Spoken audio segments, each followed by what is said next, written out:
In the quiet hours of a December night in 2003 in a modest Iraqi village called Ad-Dor, something was about to unfold that would end a long, desperate hunt. But before we arrived there, before soldiers discovered the most wanted man in the world lying in the dust beneath a remote farmhouse, we must begin at the start of the trail. A trail of false promises, grand illusions, and a storm that swept across an entire nation. It began perhaps in earnest on March 19, 2003. That night, U.S. President George W. Bush addressed the world. His voice was calm but resolute. My fellow citizens, he began at this hour. American and coalition forces are in the early stages of military operations to disarm Iraq, to free its people, and to defend the world from grave danger. At the heart of the justification was a deeply unsettling claim that Saddam Hussein, the longtime president of Iraq, was harboring weapons of mass destruction, chemical and biological tools of war that, if unleashed, could destabilize the Middle East and beyond. This claim, later proven false, set the foundation for a military campaign that would forever alter the landscape of the region. The U.S., supported by allies including the United Kingdom, Australia, and Poland, launched a swift assault. They called it shock and awe, and it truly was. Within 3 weeks, Baghdad, the proud and storied capital of Iraq, fell to American forces. Giant plumes of smoke curled over the city. Statues were toppled. And Saddam Hussein, the once unshakable figure who ruled Iraq for nearly 24 years, simply disappeared. Though his regime crumbled quickly, the man himself remained elusive. Some thought he fled into Syria. Others imagined he was hiding among tribal allies in Tikrit, his birthplace. Some suspected he'd long gone underground, literally. After the fall of Baghdad on April 9, 2003, coalition forces declared victory. In Firdos Square, with global cameras watching Iraqis, helped American troops tear down a towering statue of Saddam. A U.S. flag was briefly draped over its face, an image that sparked criticism as it looked like an occupying force marking its territory. The flag was quickly replaced with the Iraqi banner, but the symbolism lingered. By this time, Saddam's physical presence had all but vanished. He was now a phantom of fear and memory. For the American military, the hunt had just begun. To manage the task of finding Saddam and his inner circle, the U.S. Central Command devised something oddly playful yet profoundly serious, a deck of playing cards. Each card featured a wanted figure from Saddam's regime, 52 in all. Saddam himself was fittingly the ace of spades. His two sons, Uday and Qusay, infamous for their violence and cruelty, were also high-ranking cards in the deck. Soon posters of the cards were plastered in bases and checkpoints. Soldiers carried them in their pockets. It wasn't just a game, it was war logic turned into symbolism. The face cards weren't just targets. They were keys to unraveling an entire system. But despite weeks of intelligence-gathering raids and interrogations, Saddam was nowhere to be found. His movements, if he was moving, were invisible. He reportedly changed vehicles, often avoided cities, and used only those he trusted most. Still, the military pressed on. In June 2003, the U.S. announced $15 million bounties on Uday and Qusay and a $25 million reward for Saddam himself. This tactic echoed similar rewards once used for al-Qaeda figures meant to prompt disloyalty or desperation among allies and civilians. And finally, in July 2003, a breakthrough. A man arrived at a U.S. base in Mosul, Iraq's second-largest city. Nervous but confident, he claimed to know where Saddam's sons were hiding. American intelligence didn't quite believe him, but they couldn't ignore the possibility. Troops were sent to the house in question. Inside the mansion were Uday and Qusay Hussein, armed and unwilling to surrender. The standoff escalated into a firefight. American forces eventually called in a missile strike, reducing the building to rubble. When soldiers entered, both brothers were dead. The world reacted with a mix of grim satisfaction and unease. Some believed they should have been captured alive. But the brutal end to Uday and Qusay meant one thing: Saddam too could be next. Shortly after, a mysterious audio tape emerged. The voice on it was unmistakable. It was Saddam Hussein. In it, he mourned his sons, calling them martyrs and brave lions of Iraq. More than propaganda, the tape was a clue. It confirmed he was still alive. And with that, the hunt intensified.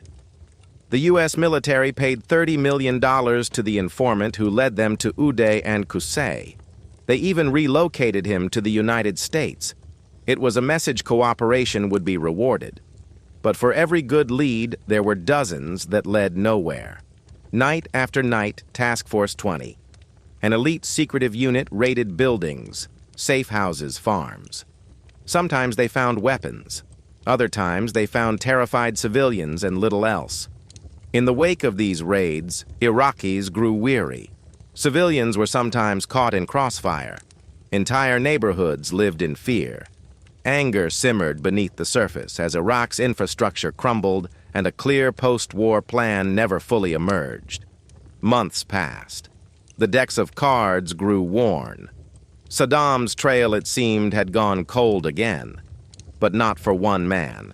Staff Sergeant Eric Maddox, an interrogator with military intelligence, started to notice something that others missed.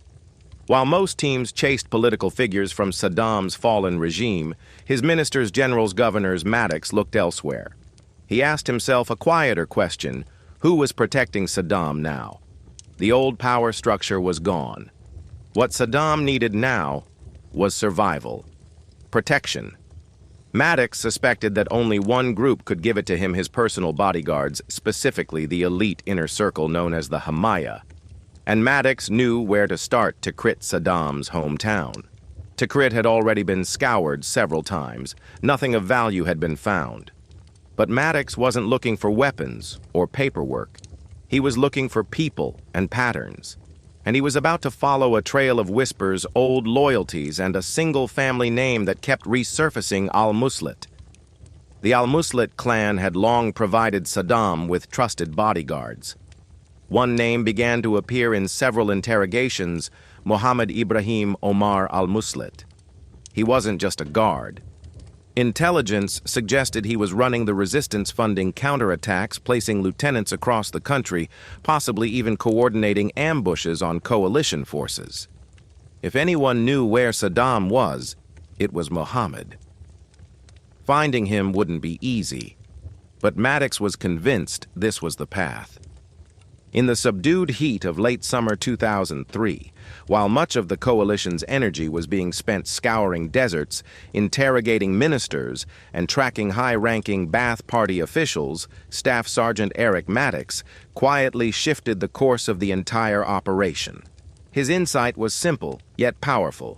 If Saddam Hussein was no longer a president, with an army he would rely not on former generals, but on those whose loyalty was never political, those sworn to protect him no matter what. His personal bodyguards. Saddam's protective force had long been stratified.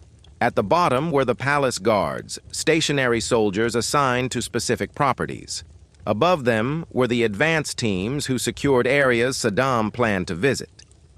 But the true gatekeepers of Saddam's life were the Hamaya, a close-knit elite unit whose job was to never leave his side. They were his watchers, his wall. Maddox believed these men weren't in hiding with Saddam, but rather moving like shadows just beyond him, watching, shielding, helping from afar. His working theory tracked the Hamaya, and they would eventually lead you to the man they swore to protect. So Maddox returned to Tikrit, a town already scoured by U.S. forces, now mostly abandoned, as a viable lead. But Tikrit held history. It was not only Saddam's birthplace, but also the root of many of his deepest connections, tribal, familial, loyal. One name kept surfacing: Mohammed Ibrahim Omar al-Muslit. Again and again, interrogated detainees mentioned him in whispers. He wasn't just a former bodyguard. He was active, allegedly coordinating attacks against U.S. troops, distributing funds, orchestrating resistance. Some even believed he was the brain behind the ongoing guerrilla warfare plaguing Iraq. This made him more than just a suspect. He was now a high-value target. To locate Mohammed Ibrahim, Maddox began working from the outside in. First, he found Muhammad's nephew, a quieter man, less involved in active resistance. Through a careful series of interviews and tactical kindness, the nephew eventually gave up 3 names, 2 business associates and Muhammad's driver Basim Latif. Each person became a thread.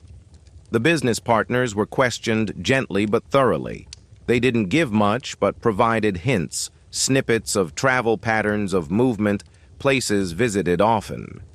Slowly, a map began to form.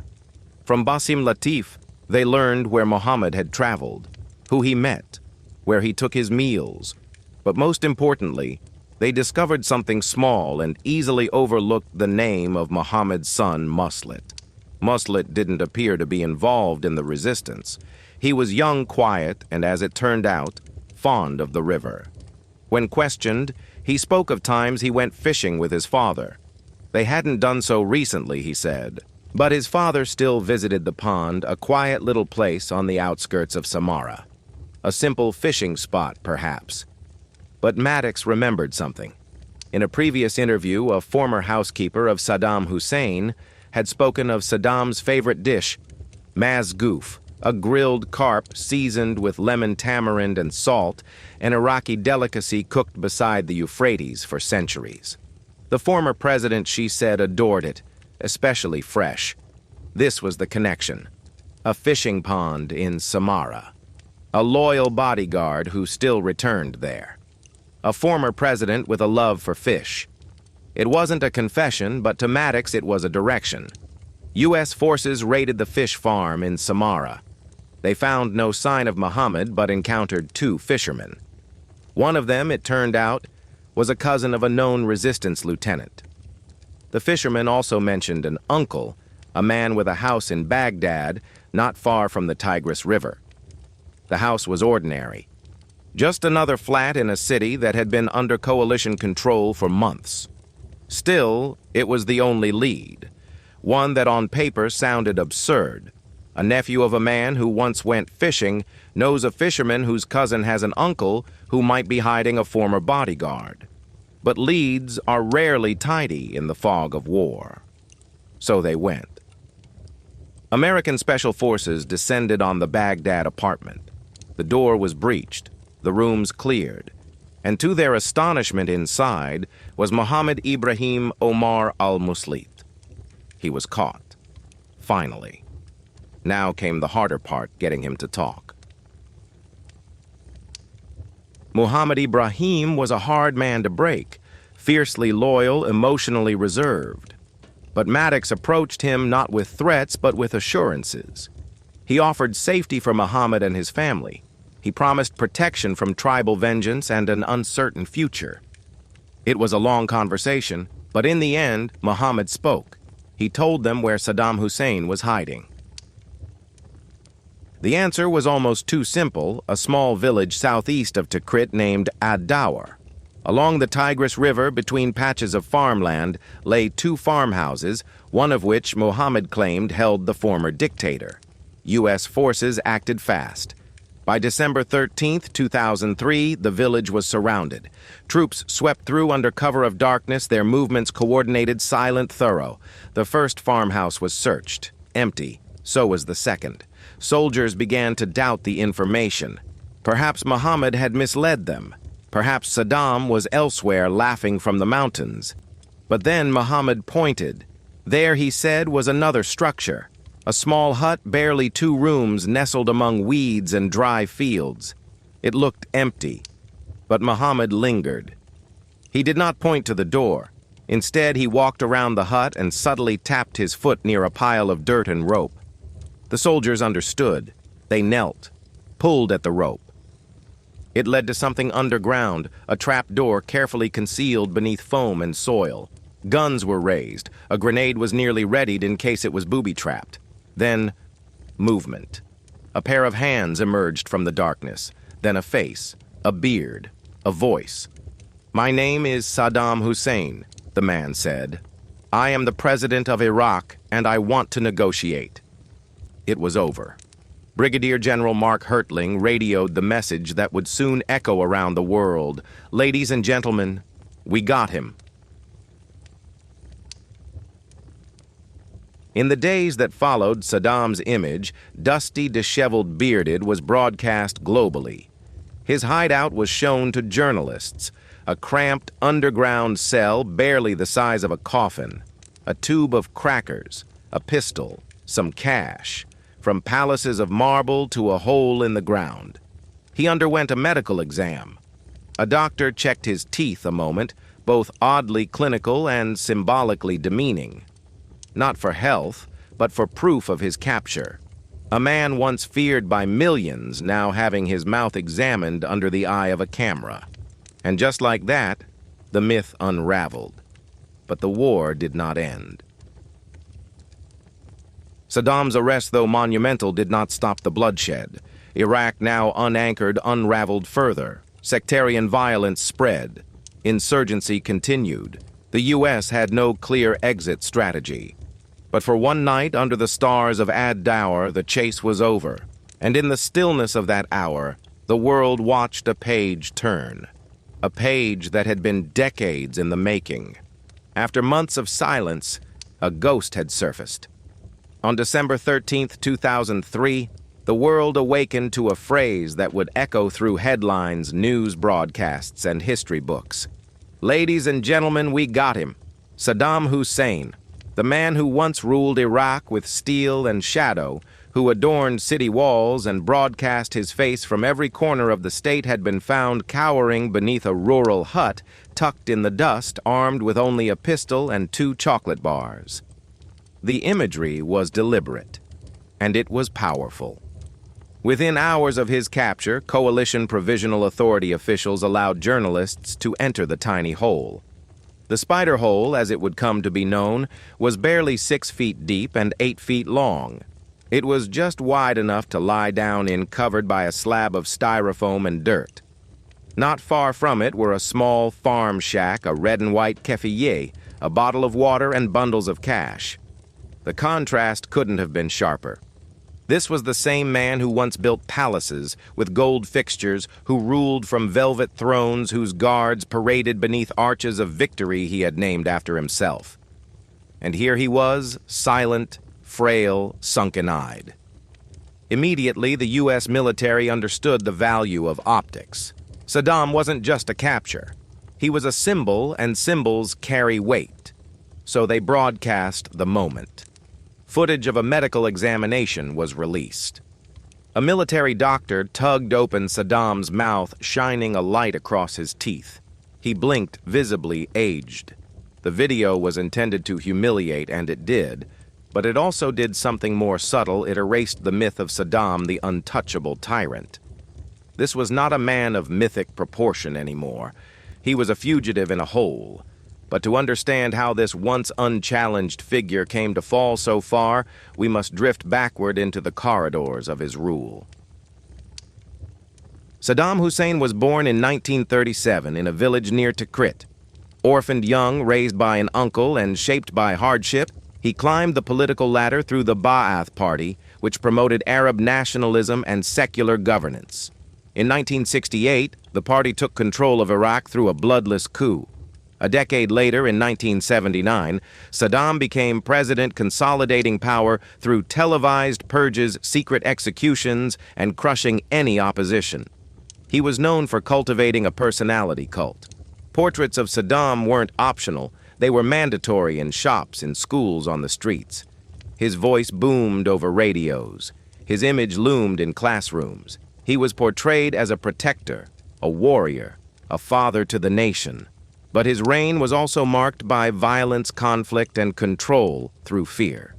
In 1980, he launched a war against neighboring Iran, a bloody 8-year conflict that left over 1 million people dead. During that war, Saddam's forces used chemical weapons both against the Iranian army and against Kurdish civilians, most infamously during the Halabja massacre in 1988, where 5,000 Kurds were killed in a single gas attack. Then came 1990. Saddam invaded Kuwait, prompting the U.S.-led coalition to respond with Operation Desert Storm in early 1991. The war was swift, the retreat chaotic. Iraq's military was pushed back in weeks, and images of burning oil wells darkened the skies. But the war didn't topple Saddam. The U.S. stopped short of Baghdad.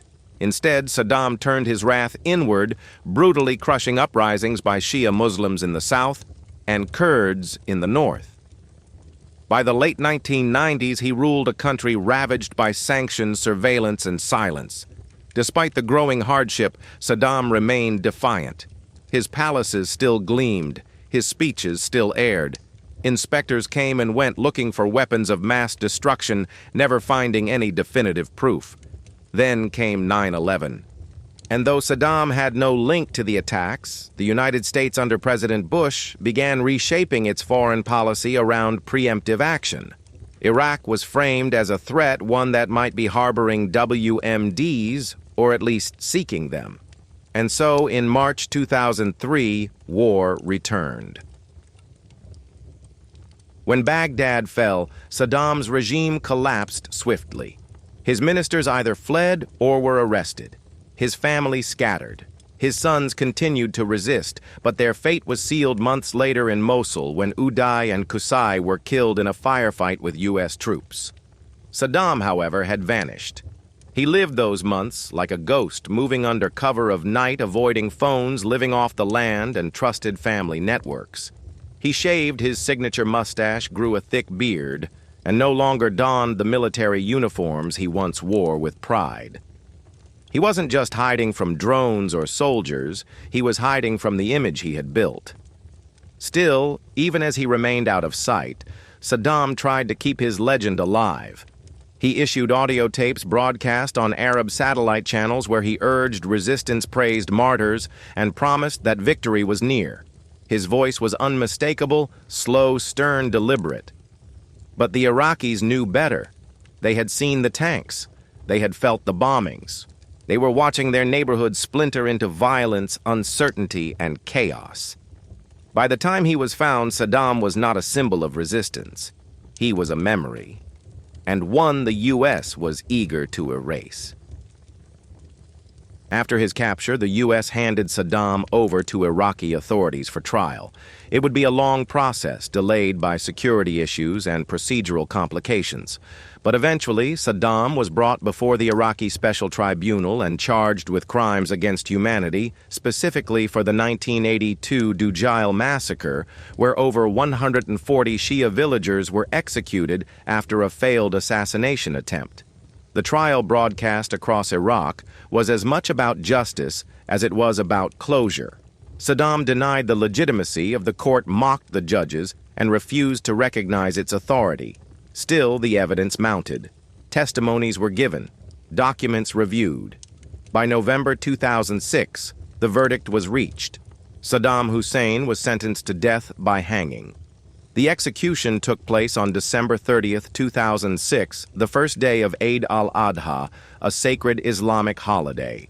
He met his end in a dimly lit chamber in Baghdad, surrounded by officials and guards. The video of his final moments leaked quickly, showing him chanting religious phrases, arguing with his executioners, and ultimately being hanged as onlookers jeered. It was a brutal, chaotic, and highly controversial ending. Some viewed it as justice served others as vengeance, masquerading as law. But for Iraq and for the world, it marked the end of an era. And yet, despite Saddam's downfall, peace didn't follow. Iraq descended deeper into sectarian violence. The U.S. occupation stretched on. Militias emerged. Terrorist groups grew. The power vacuum Saddam left behind was filled not by democracy, but by disorder. His capture had been a victory, but as the years would reveal, it was not the solution. Even today, the legacy of Saddam Hussein haunts Iraq not in monuments or slogans, but in the wounds left by his rule, the scars of the invasion, and the conflicts that followed.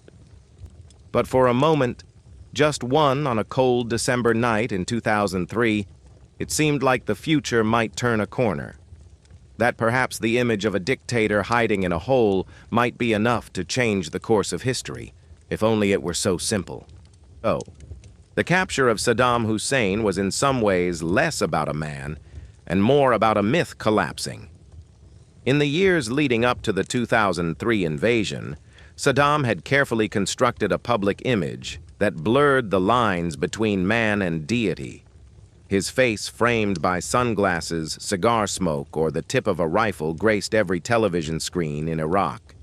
His voice thundered through radios. His name was etched into stadiums, bridges, even the Quran in a copy reportedly written in his own blood. It was all part of a careful strategy to be remembered as eternal. But now, he had been found underground, dusty, small, human, and the image of Saddam emerging from that hole would be carefully and deliberately shown to the world not just as proof, but as a message. Shortly after the capture, journalists were invited to Ad-Dar, the village where Saddam had been hiding. They were allowed to enter the now famous hole. They filmed its narrow dimensions. They described the claustrophobic heat, the cramped space, the mold, and the shallow depth only about 6 feet below the surface. This wasn't just a hiding place, it was a coffin for a regime. And the message was clear: this was not the Saddam Hussein who once strode through marble halls flanked by bodyguards and ministers. This was a man brought low by time, war, and pursuit.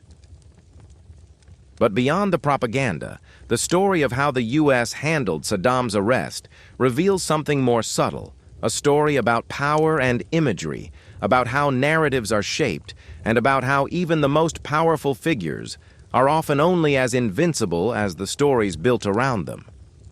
For the United States military, the capture of Saddam was a critical public relations moment. After months of bloody insurgency, mounting casualties, and growing skepticism from the international community, something was needed to mark progress, a trophy of sorts. And Saddam became just that. The phrase, "we got him," was delivered not in whispers but with microphones, cameras, and headlines. The medical inspection, his teeth being checked, the light in his eyes, the shots of his messy hair wasn't about health. It was about domination.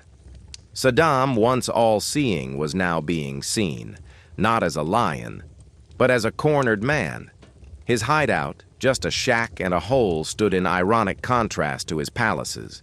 Before the war, Saddam had built over 80 palaces and luxury compounds, many opulent beyond belief. Chandeliers, marble halls, golden thrones, ornamental gates, lavish excesses that seemed to parody kings of old. But all of them were abandoned empty. Now he slept in a dark pit beneath a slab of styrofoam. There was no gold, no glory, no guards. Just a pistol, $750,000 in cash, and 2 chocolate bars. But not all Iraqis celebrated. To many, Saddam's fall didn't bring safety. It brought instability. The days after his capture saw little decrease in violence. In fact, for some areas, insurgent attacks intensified. The narrative that Saddam was the central puppet master controlling all resistance began to unravel. New groups emerged. Al-Qaeda in Iraq, under the leadership of Abu Musab al-Zarqawi, took root in the chaos. Bombings increased. Civilians suffered. And while the U.S. presented Saddam's arrest as the beginning of peace on the ground, it often felt like a deepening of confusion. Sectarian tensions, long suppressed under Saddam's authoritarianism, were now spilling into the open. Sunnis, once favored under Saddam, feared retribution. Shia militias began to form and arm themselves. The Iraqi state, hollowed out by war and occupation, struggled to maintain control. The grand promise of liberation had led instead to fragmentation. And Saddam, though removed, cast a long shadow. During his imprisonment, Saddam was housed at Camp Cropper, a U.S.-run detention facility near Baghdad International Airport. There he was kept in a Spartan cell, given a Quran, occasional books, and time for prayer. Reports from his guards painted a picture of a man both delusional and disciplined. He insisted he was still Iraq's rightful president. He would often ask to speak to the media. He refused to recognize the authority of the Iraqi special tribunal that would eventually try him. But he also adapted. He gardened. He read. He told stories to guards, many of whom, despite their role, described a certain odd respect for the aging leader. He had charm, they admitted. and an ability to command attention, even in captivity. He would never return to power, but he still believed in his myth. His trial began in October 2005, more than a year after his capture. The charges were specific, if narrow, crimes against humanity for his role in the 1982 Dujail massacre, where 148 Shia men and boys were killed following an assassination attempt against him. But the trial was more than a legal proceeding. It was a stage. Cameras rolled. Iraqis watched. The world tuned in. Saddam, dressed in a dark suit and white shirt, appeared defiant. He questioned the court's legitimacy. He argued with judges. He declared himself still president. But evidence was plentiful. Witnesses testified. Documents were shown. Saddam's signature appeared again and again. In November 2006, the court delivered its sentence, death by hanging. The news sparked mixed reactions. Some celebrated, others mourned. Still, others warned that executing Saddam could further divide Iraq, turning him into a martyr for certain factions. The execution date was set December 30th, 2006, coinciding controversially with Eid al-Adha, one of the holiest days in Islam. In the early hours of that morning, Saddam was led into a small concrete chamber. Guards filmed the process. The video would later be leaked, showing not solemnity, but taunts, insults, and sectarian chants shouted at Saddam in his final moments. He stood on the trap door, a black scarf wrapped around his neck. As the noose was placed, he uttered final words, calm, composed. He began a prayer. There is no God but Allah, and Muhammad is his messenger. The trapdoor fell, and so ended the life of Saddam Hussein. But history rarely ends in a single moment. In the weeks that followed, violence escalated in Iraq. Saddam's burial was done quietly in his hometown of Al-Auja in a family plot. But his name remained. To some, he was a tyrant whose fall had been a long time coming. To others, especially in fractured Sunni communities, he became a symbol not of oppression, but of lost dignity and order. Even today, long after his death, his memory stirs debate. Statues have been rebuilt in private. Songs praising him circulate online. His legacy, like so many in history, is complicated, twisted by fear, loyalty, history, and pain. And his capture, though real, remains a moment preserved in contradiction, a cause for relief, a symbol of change, a hollow victory in a war that brought no peace.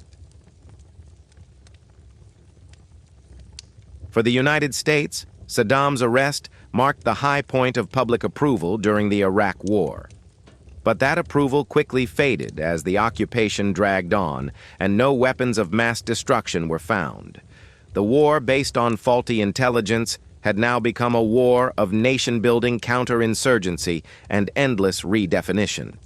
And Saddam's capture, once thought to be the climax, became instead a chapter one of many in a story still unfolding. The whole remains. Covered now, visited occasionally, marked by little. Some locals say it should be sealed forever. Others say it should be preserved a relic not of a man, but of a moment when an entire nation paused to ask what might come next. It is quiet there now. The dust has settled. But the questions linger. The village of Ad-Dar, where Saddam Hussein was finally captured, has long since returned to its rhythms, sunlight over barley fields, goats climbing rubble, and children playing near fences once watched by soldiers. But the events of December 13, 2003 still linger there like the scent of smoke after a fire. In that small farming town buried in dry earth beneath a low farmhouse, one of the world's most feared rulers came to his end, not in a gunfight, not in exile, not in a palace surrounded by guards, but in a hole covered by foam and dirt, holding a pistol he never fired. It was a moment saturated in symbolism.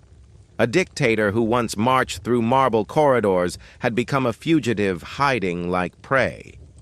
And yet, the story does not end there.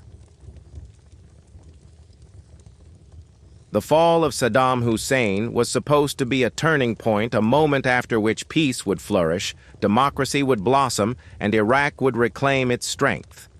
But reality, as history so often reminds us, is rarely so tidy. With Saddam gone, the lid he held on sectarian conflict was suddenly lifted. Iraq's Shia majority, long oppressed, surged into power. But they were fragmented. Sunni communities, now stripped of influence, felt alienated. And amidst the power vacuum, groups once quiet grew into militias, then insurgents, and later into terrorist factions. Among them was Al-Qaeda in Iraq, a group that would later evolve into something even more infamous, ISIS. The U.S. occupation, initially sold as a liberation mission, had no clear roadmap for the future. Ministries were looted. The army was disbanded. Former Ba'ath officials were purged without a replacement system. And so in the years after Saddam's arrest, Iraq spiraled deeper into violence, civil war, and despair. One tyrant had been removed, yes, but chaos had been unleashed in his absence. Still, Saddam's capture remained a moment of clarity in a sea of uncertainty. For the United States, it was proof of capability, proof that no enemy was unreachable. But also, perhaps, it became the first sign that military victory does not guarantee political success. In quiet corners of Iraq, people began to ask, was life better before? That question uncomfortable, though it was, haunted policy rooms and political debates around the world. It appeared in essays, interviews, and casual conversations in markets once flattened by war. Because as time passed, people did not just remember Saddam's violence, they remembered his order. The silence in the streets, the lack of car bombs, the control that, while brutal, was predictable. That's the complexity of history. It refuses to settle in clean moral categories. Internationally, Saddam's arrest was watched with a mix of relief and reflection.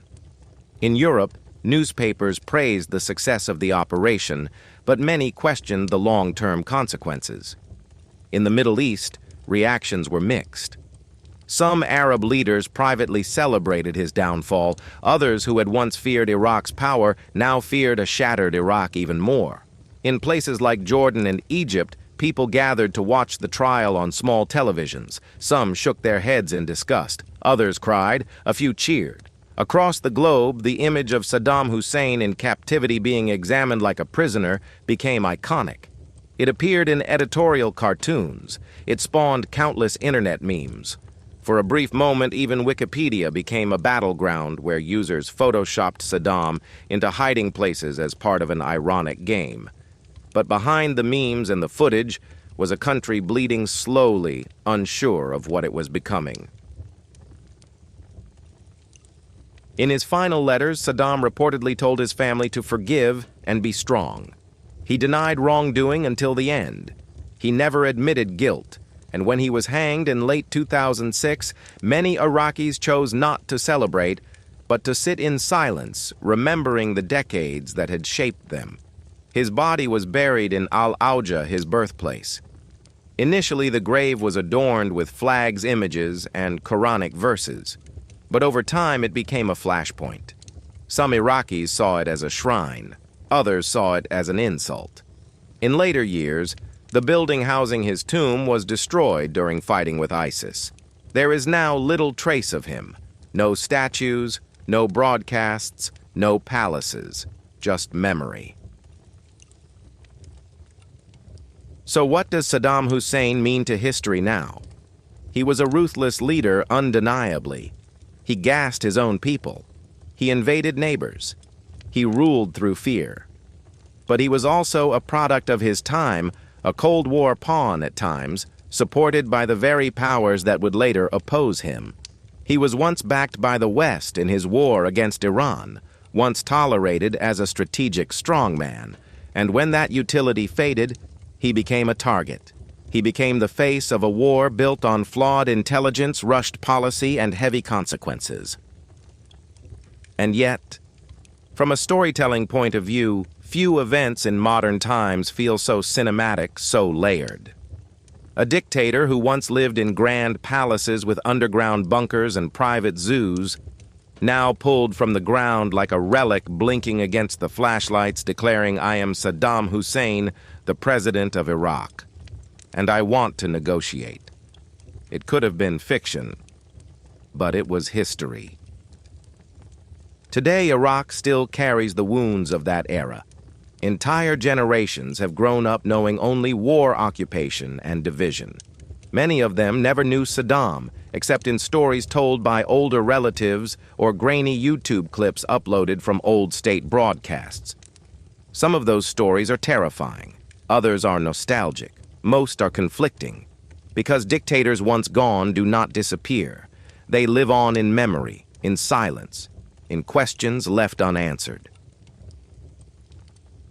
And that hole in Ad-Dar, beside a humble hut and a grove of date palms, remains one of the quietest turning points of the 21st century. There is no statue there, no monument, no plaque, just soil, dust, and the echo of footsteps long gone. So as we close our eyes and reflect on this story of pursuit, power, and downfall, we are reminded that history is not simply a series of victories and defeats. It is a human story of men who rise too far and fall too deep, and sometimes they fall into a hole in the ground forgotten by the world above until the world comes calling.